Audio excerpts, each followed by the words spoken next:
गैर इंसानी अमल है। और अगर हम बात करें जो जानवरों के हकूक़ के ऊपर, आपको पता है मेनका गांधी कितना काम कर रही हैं। तो ये आज बारिश, 3 दिन से बारिश और बर्फ़बारी का मौसम है, लोगों ने अपने जानवर जो हैं ख़ासकर जिन्हें रेत और बजरी की ढुलाई के लिए इस्तेमाल किया जाता है, बड़ी बारिश में उसे सड़कों पर छोड़ दिया गया है। एक तो ये है कि वो जितने भी जानवर हैं वो लोगों के घरों में घुस रहे हैं, जो बागीचे हैं, पार्क हैं, वहाँ जा रहे हैं, वहाँ जाकर के घास चरने के लिए तबाही बर्बादी कर रहे हैं।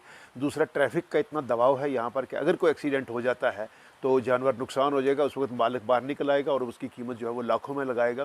तीसरी एक अहम बात मैं आपको बता दूँ, अभी ये म्यूनसिपैलिटी वालों से ये सवाल कर सकते हैं कि हम देखते हैं कि आज से 25-30 साल पहले यहाँ पर म्यूनसिपैलिटी की जानिब से एक फाटक होता था।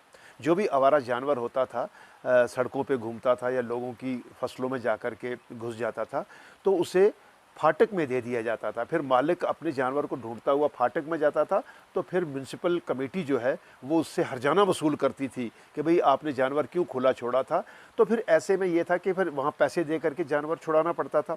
पिछले कई सालों से ये प्रथा जो है, ये रवायत यहाँ पर बंद हो गई है, कोई इनको पूछने वाला नहीं है, और जिससे शहर में भी एक नुइसेंस जो है वो फैली हुई है, जानवर घूम रहे हैं, और दूसरा लोगों की फसलें और मकान, और तीसरा जानवरों को भी नुकसान, जो खाने के लिए चारा उन्हें उनके मालिक नहीं दे रहे हैं, तो ऐसे में वो सड़कों पर हादसात का शिकार भी हो सकते हैं। तो ऐसे में जो मैं शहर के अंदर जो है म्यूनसिपल इदारा जो है वो आवारा जानवरों की जो है वो देख रेख है या उनके मालिकान को पाबंद करने का ज़िम्मेदार होता है।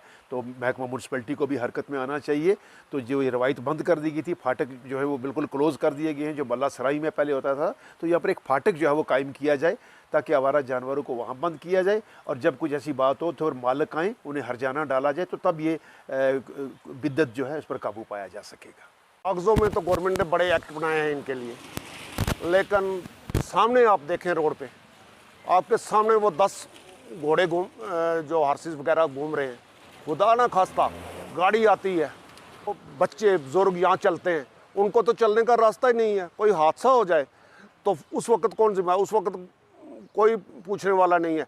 मैं कहता हूँ कि वो तो बेज़ुबान है, लेकिन जिन मालिकों ने इनको रखा हुआ है वो बेज़ुबान नहीं है। काम के वक्त इनसे काम लेके क्यों सड़क पे इनको खुला छोड़ देते हैं। एडमिनिस्ट्रेशन को ये चाहिए कि इनके मालिकों को वहाँ पे पुलिस स्टेशन बुला के उनको पूछें कि इनको क्यों नहीं बांधते। सर, जहाँ तक घोड़ों की आपने बात की है, तो मेरे ख्याल से मैं समझता हूँ कि इंसान जो है वो खुद गर्ज हो चुका है।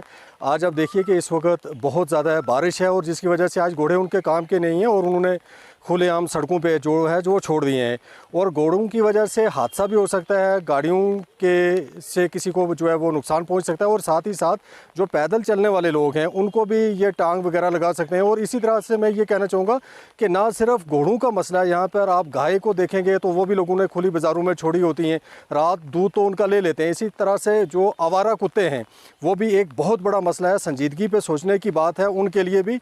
और हो सकता है कि आवारा कुत्ते ने अगर किसी घोड़े को काटा हो तो वो और ज़्यादा तशवीश का बायस बनेगा। पिछले दिनों आपने जैसा कि जम्मू में देखा होगा कि एक घोड़ा पागल हुआ था और उसने कितना नुकसान किया। तो इस तरह से मैं समझता हूँ कि मालकीन को चाहिए कि अगर वो इनसे कमाते हैं तो इनका ख्याल भी रखें।